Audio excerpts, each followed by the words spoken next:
All right, Crusty Crew. Now is day 10, I believe. We're still sitting in Glacier National Park. I'm just about an hour and a half out from the west entrance. Found out last night with my research that you actually have to have reservations for like pretty much any road inside of Glacier National Park, unless you get there before like 6 a.m. or after 3 p.m. So knowing that I pretty much am just speed running America right now, where I can only get really one day in each park, I decided gonna try to going to the Sun Road, which is like a 50-mile, I don't think it's a loop, I think it just goes all the way through, straight through Glacier National Park. I was gonna take the bike out, go through there, probably come back to the van, sleep, head straight to Washington, go to like Mount Rainier National Park for a day, and then shoot straight down the coast, the west coast, and go to Sequoia National Park, maybe Yosemite if I have the time. And then I have to be in, I forget what town it is, like Ontario, California, which is like south tip of California, to drop off the batteries from Renogy. And then the next day, in the morning, I have a job interview. So we are on a time crunch now, but I hope after all that, I get more time with like the Midwest, like Utah, Colorado, Arizona, New Mexico, all those states, especially the Four Corners. I hope that we get more time around places like that, because we don't get desert up in the Northeast. We just got trees and mountains and stuff. And the mountains are like baby mountains compared to mountains out here. I guess time will tell how that goes. As for now, it's 2 hours ahead, so it's technically 9 o'clock at the moment. So I'm gonna have some hours to kill. So what better way to do it than to play some RuneScape? The weather's not looking too terrible at the moment. It's a little cloudy. It looked like it was gonna pour out earlier. I'll update you when it gets closer to the time to leave. All right, so I was doing some math and some planning, and it looks like Glacier National Park doesn't have any fueling stations inside, so the closest gas station to where I will be entering is right here. Fill up there, and it says that going to the Sun Road is only 50 miles, but if you go through here, like zigzags, and obviously it's changing elevation too, so you can't really account for just, you know, that 50 miles per gallon that the bike gets on flatland. There is a gas station at the end of the road that I can fill back up at, and then I'll honestly probably just turn right back around and go back the other way.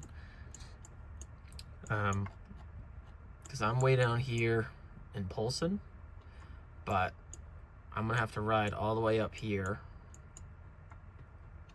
until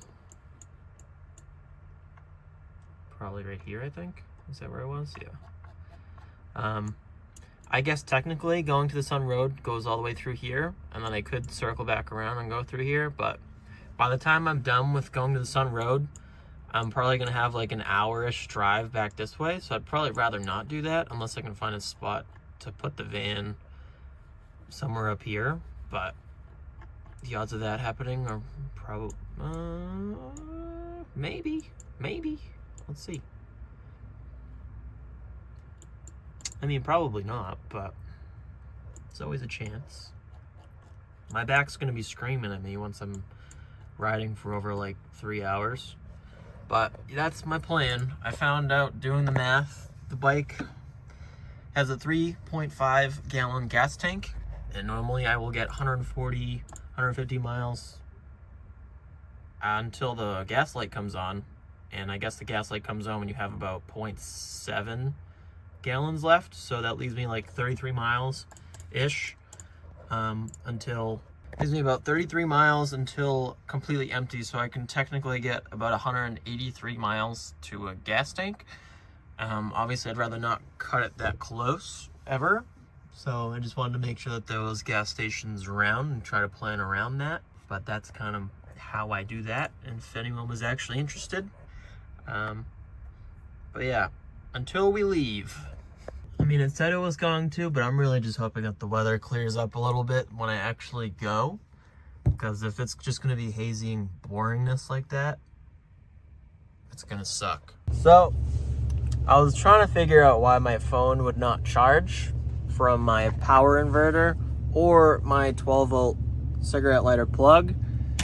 Then I sat in the driver's seat and noticed that my headlights have been on for the past,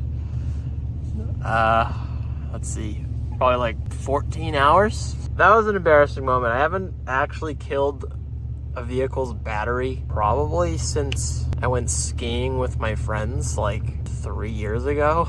Just thinking about it now, like I've been sitting in this Walmart parking lot all night with my fucking headlights on. All night my headlights have been facing this building. Just that. They've just been facing that way. So I can imagine this parking lot's probably been pitch black all night while I'm sleeping, and all you can see is my headlights just lighting up the world while the van's not running at all. I have all my film on the windows, like literally everything's covered up. Like that was dumb. Got myself some popcorn chicken. I tried looking for this actually yesterday, but I didn't get it because I didn't see that there was sauces over there. And I asked the lady today, I was like, do you guys have sauces for the chicken? She was like, yeah. I'm gonna show you where they are. I don't know why they're so far away from where the chicken is, but this brings me back to the days riding to Walmart in Plymouth, Mass. Me and the boys getting some popcorn chicken. And then that also made me think to myself, like, I feel like I try to like not have a Boston accent, or like I test myself, or I just listen to, son of a bitch, the chicken, the Coke. I like try to myself in a way that I'm like, you know, do I have a Boston accent on the regular? And most of the time I'll argue no, but then some words just come out and it's like, oh my god, dude, what the fuck, why am I dropping everything, dude, including the chicken? So excited for this chicken. The popcorn chicken's so good. Some words just come off with the Boston accent, and then other words don't. There we go. Hopefully it'll charge my phone now. Most of the time if I have a Boston accent, it's because I'm joking around. But sometimes, technically, you know, I am like half debating whether I should leave later in hopes that I get the sunset on the way back because of the mountains, because obviously the sun sets to the west rather than the east. So if I'm on my way back because technically, if we're getting technical, I'm not going to the sun if I'm going east, but if I'm going west, then it actually makes sense when it's called going to the sun road.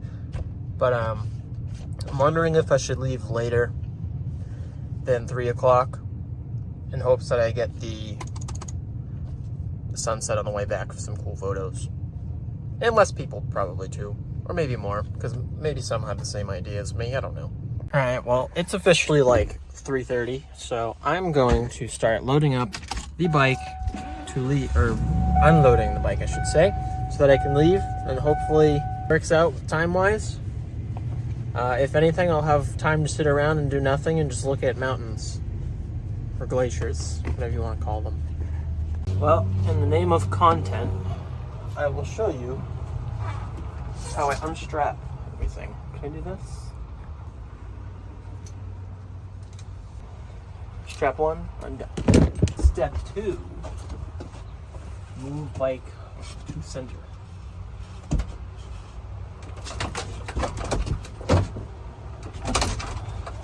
That can be a problem. Oh god, Jesus. Strap undone. This is like killing me right now.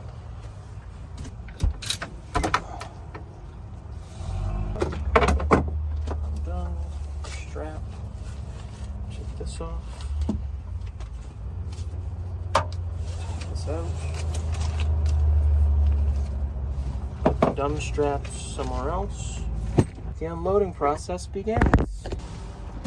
Well, here we go. Too late.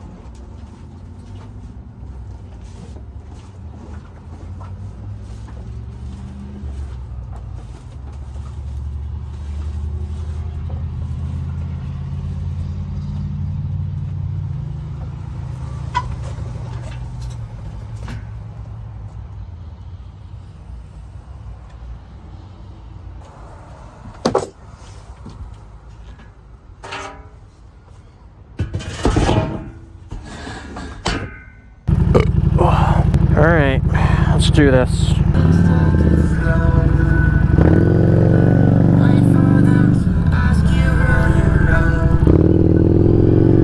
This is the first time I've worn this jacket in a very long time, and I gotta say, It's hot as balls.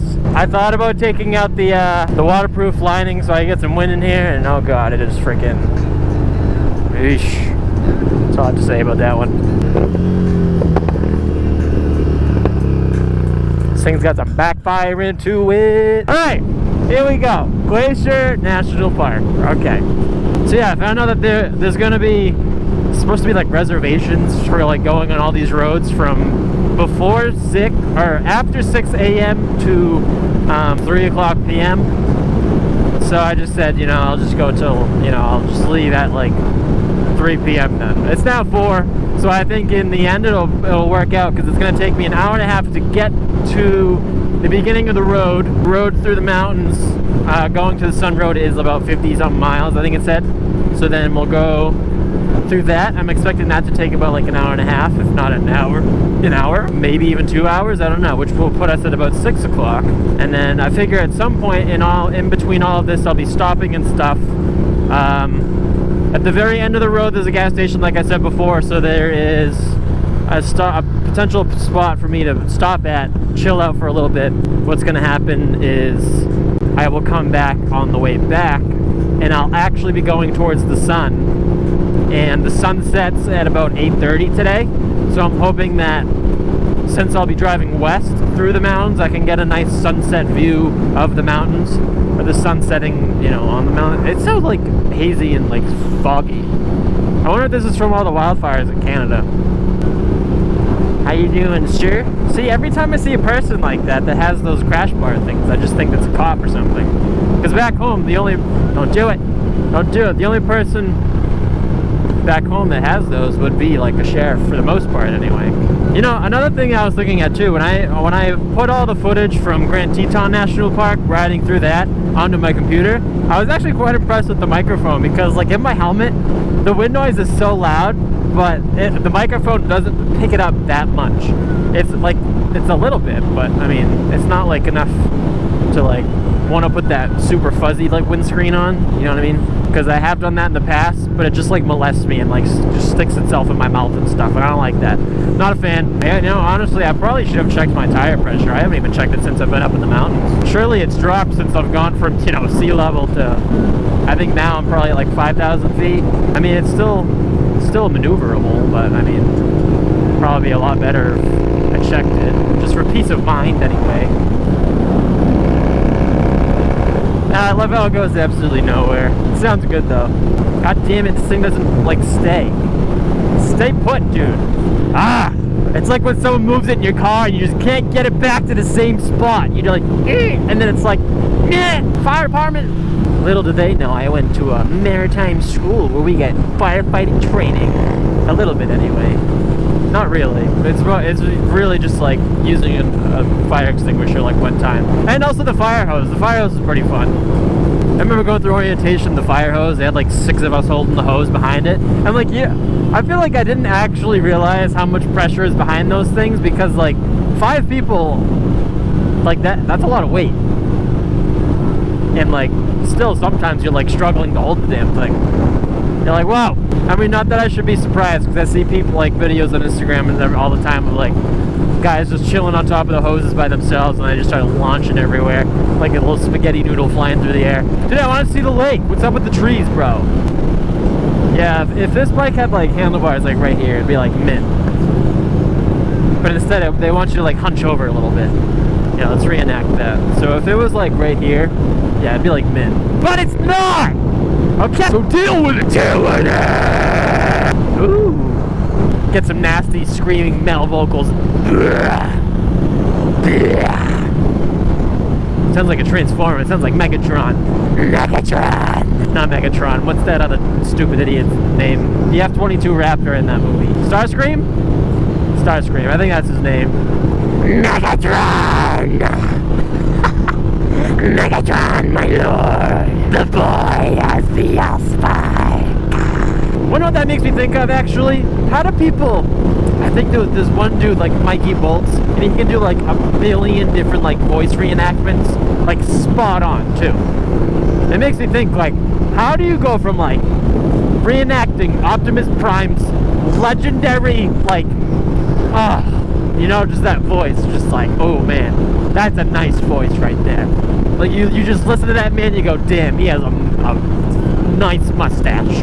And then you go to like Peter Griffin and like all of those like cartoony like South Park voices, and it's like, how do you like range like that? How do you do that? If I could sound like Optimus Prime, I would just talk that like that normally. Wow, a lake! Oh my god! Water!